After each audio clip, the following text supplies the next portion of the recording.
So our next speaker is Dr. Hamid. Yes, you could share your screen. He's a consultant pediatric oculoplasty and neuro-ophthalmology at the Eye Foundation Group of Hospitals. And he is going to talk on another very important topic, malignant eye lesions and overview. On to you, Doctor. Thank you, ma'am, for the kind introduction. Thank you for giving me the opportunity to present in this webinar among the experts. So I'll be talking about briefly about the malignant eye lesions. I'll be mainly focusing on the most common malignant lesions we come across in the clinic. And I'll be discussing mainly about the clinical features. Investigation and management will be dealt by the subsequent speakers. So before going on the types of malignant lesions, we should know what are the signs of malignancy, and we should be able to differentiate a benign lesion from a malignant lesion. So just let's zoom in this picture and see what are the signs of malignancy. There is some disturbance, Hamid, I don't know, or Dr. Sethi, there's some disturbance. And Hamid, you have to be louder. Yes, ma'am. Am I audible, ma'am, now? Yeah. Okay. So coming to the features of malignancy, so we should carefully look at the lesion of the lid margin, look for the rounding of the posterior lid margin, look for the disturbances at your end. This Hamid, there's some disturbance at your end. There's some tap sound, something the sound is there. Yeah. Am I audible now, ma'am? Yeah, now that sound is not there. Now it's clearer. Okay. So looking for the, you should always look at the lesion closely. Let's zoom in the picture and look for the signs of malignancy. So first is you should look for the posterior lid margin. Just look for the rounding of the posterior lid margin. Look for the thickening of the lid margin, which is a sign of malignancy. There can be destruction of the lid margin architecture. Loss of eyelashes, as you can clearly see, the lashes are normal adjacent to the lesion, but at the site of this malignancy, the lashes are not present. And then you can look for ulceration, and lastly, telangiectatic vessels over the lesion. So all these are signs of malignancy. You should be looking at the lesion to rule out malignant potential of the lesion. So basal cell carcinoma is a carcinoma that arises from the basal layer of epidermis. It is the most common eyelid tumor worldwide, but in India and Asian population, it is second most common. Most commonly, we come across sebaceous gland carcinoma in India.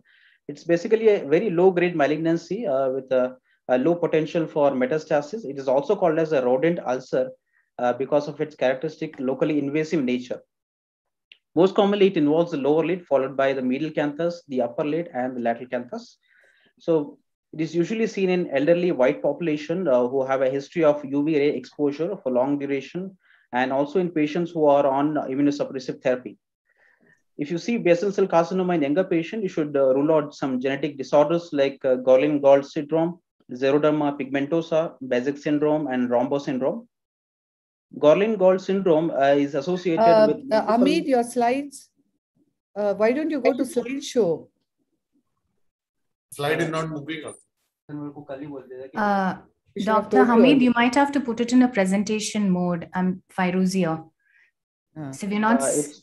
yeah, go to... yeah. Because your animation is also not working. No, the presentation... Now is it...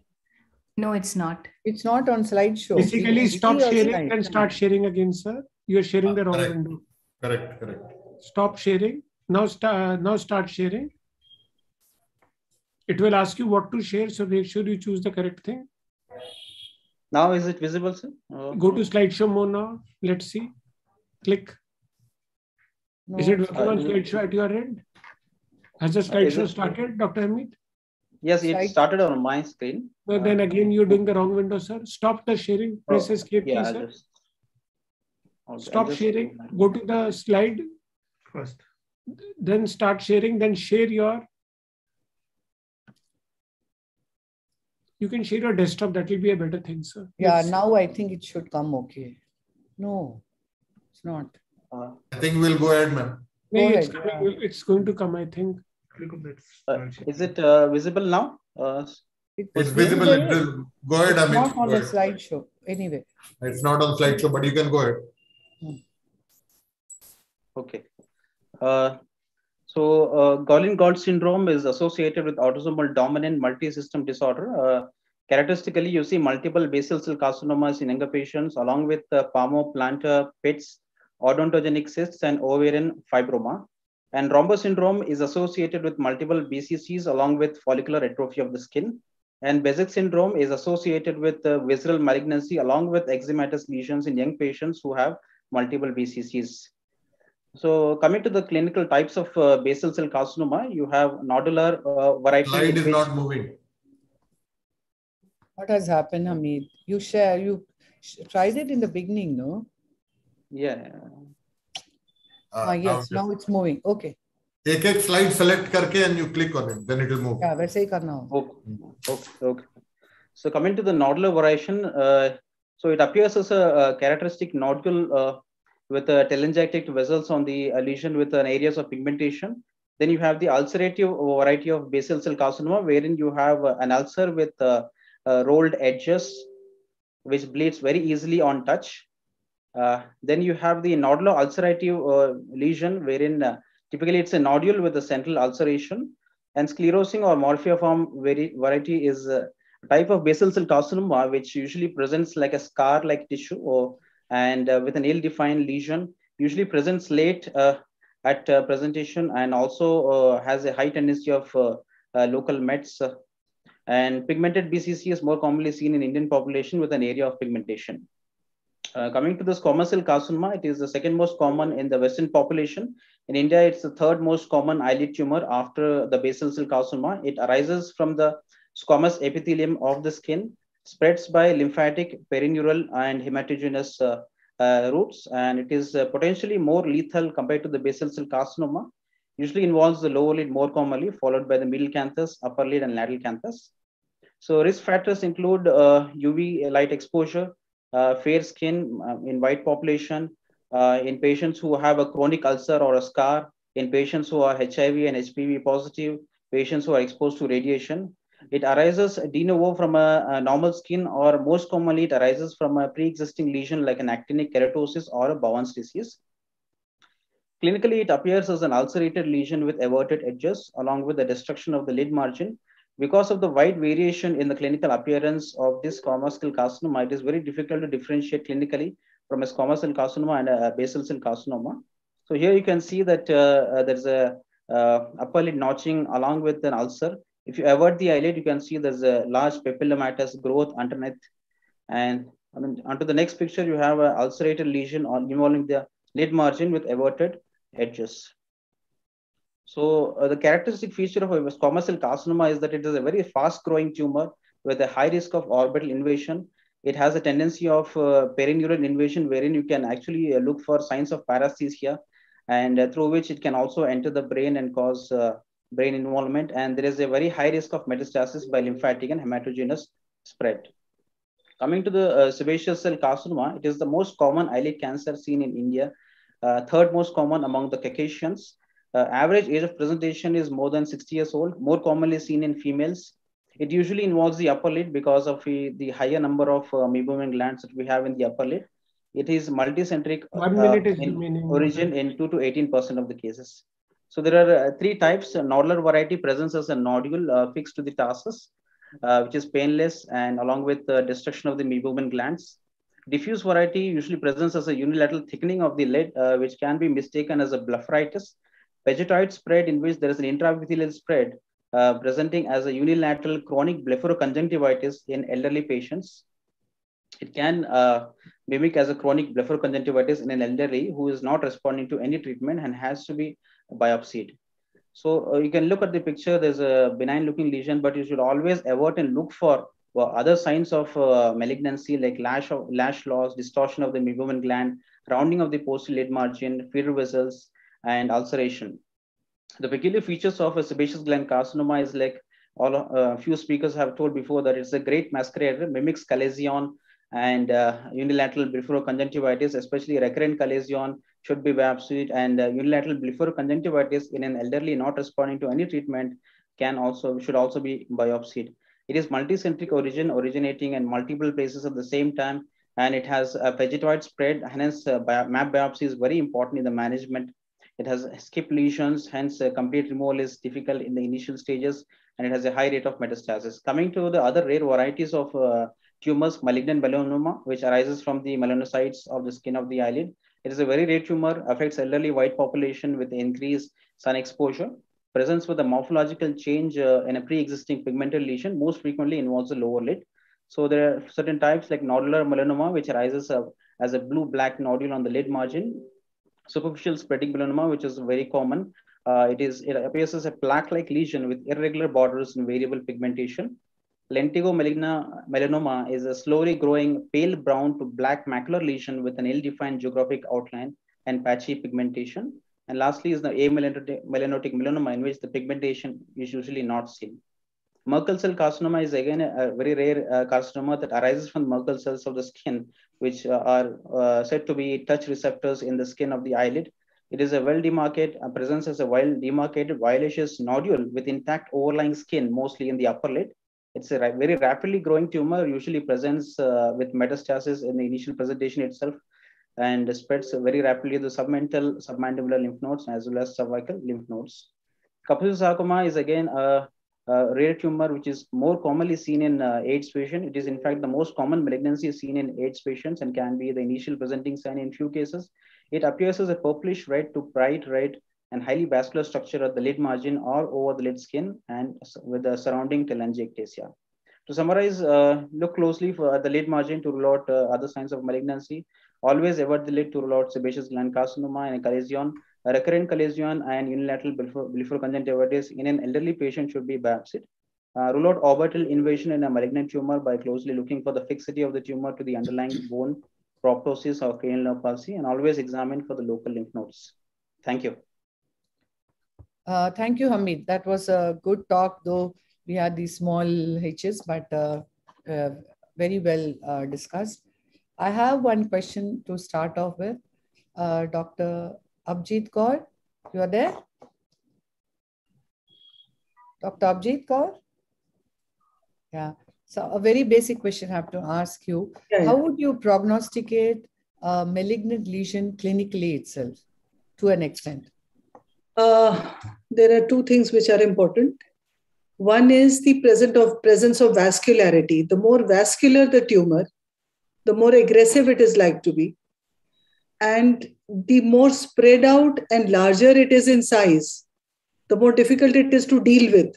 And the chances of pagetoid spread, again, make it a bad prognostic sign. Okay, so fine. Anybody has anything to add? Yes, madam. I have few questions like Hamid, thank you very much for highlighting the important aspects of malignant eyelid tumors. As you rightly mentioned, these are the lesions which can cause metastasis to other areas and also a potential to impact survival. Misdiagnosis and insufficient management can be a real problem. But I'd like to know the expert panel's opinion about an important aspect of this eyelid tumor management. In a country like ours, where we have logistic issues, we have financial constraints, and sometimes these patients have to travel a long distance to obtain a specialty opinion and also treatment, especially from rural areas. What would be your advice for a practicing ophthalmologist who is dealing with a doubtful lesion and not sure whether it is benign or malignant, whether to do a biopsy and then send if required or refer right away? What would be your preference? May I speak? Yes, madam, please. Can address to? Okay, so I think there are two things. One is a good clinical examination, and especially under a slit lamp. So that will give you a lot of clues as to it's a benign or malignant. Now, there's one slide which he had shown, Dr. Hamid had shown, where you everted the lid and you saw a papillomatous growth, which was associated with squamous cell carcinoma. Similarly, when we evert the lid in a meibomian gland carcinoma, the color is the one which will give away the irregular surface of the conjunctiva and the nodular surface of the conjunctiva. That will tell you that it's malignant. Now, I think the clinical examination under slit lamp is a must. So that would help you diagnose most of the lesions, 99% of the lesions. You can decide whether it's benign or malignant. Vascularity has already been mentioned. The irregular surface, the nodular surface, the ulcerative areas, and the irregular margins, all these things will give us a clue. Also attached to the underlying structures. Can I just speak? Yes, Fairoz. Yeah, ma'am, regarding the clinical prognostication of malignant eyelid tumors, so there is a TNM classification. So it basically depends upon the size of the tumor and the thickness of the tumor. Thickness, especially in melanoma of the eyelid. So T1 is something which is less than 10 millimeters in size, especially in sebaceous gland carcinoma. So depending upon the size, the prognostication is worse. And also there can be lesion in the lateral canthus and the medial canthus, which might be extending into the anterior orbit, which is also kind of a bad prognosis. And of course, invasion into the adjacent structures. So the lymph node metastasis has to be looked for again. All these patients who are suspected to have a malignant eyelid tumor, a detailed clinical evaluation of the preauricular lymph node, the submandibular lymph node, the anterior cervical and the posterior cervical lymph nodes has to be done. In the presence of clinically palpable lymph nodes, again, that's a bad prognosis.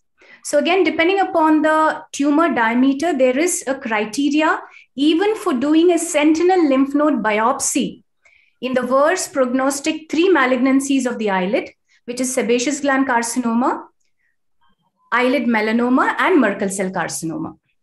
So it's mainly the thickness and the diameter. Thank you. Very well said. Yeah, so in response to what Dr. Vidya was wanting to know, whether we should do a biopsy at the primary site or not. Primary site as in the peripheral doctor, whoever's seeing it. Personally, it is propagated that we should avoid breaching the margins of the tumor. So if there's going to be a lag time between a biopsy and a final consult for definitive treatment, it is better not to do a biopsy at that stage. Because once you breach the margins of the tumor, the growth then becomes more rapid. So if you have a facility or you are sure that you can send the patient for an early consult, fair enough, you can go ahead with doing a biopsy. But in cases where the referral is going to take time, it is better not to resort to a biopsy. Thank you. Yes. That makes it very clear. Like it's one point here. Yes, yes madam.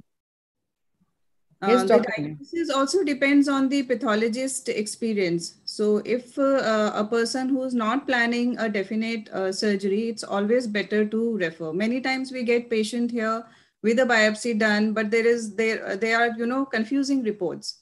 So we have to review the slides. Sometimes we have to do the biopsy again. So I think if a person is not planning to do a definite surgery, it's always better to refer. Yes. Yeah, all your points are very validly taken and understood. And also make sure that you have a very good pathologist like Dr. Kaustubh and Dr. Neelam Pushkar around. Oh, if you're taking a biopsy. That's a big challenge. Thank you, Fairoz. Yeah. So the message and the consensus is that if somebody is not planning a primary treatment, it's better to refer. And ocular lid tumors primarily are not for general ophthalmologists. It's better to be dealt by the ocular oncologist is the message that I would like to emphasize. Yes, ma'am. Yeah, so Kaustubh, you would be remembering this is the recent case a week back, which was diagnosed as a clear cell carcinoma, clear cell squamous cell carcinoma of the eyelid, which presented as a chalazion in a hospital. And then the patient came because there was a clear cell carcinoma SCC, which is very, very rare. But then I send it for, again, curated it out and send it for histopathology to Kaustubh, and it came out to be a sebaceous gland carcinoma. Now, this is just a week back. How did Chalazion put that suspicion to go for a biopsy? It didn't look like a yes. typical So the patient had chalazion, which was, they just did an incision and curettage because it was recurring and it was growing.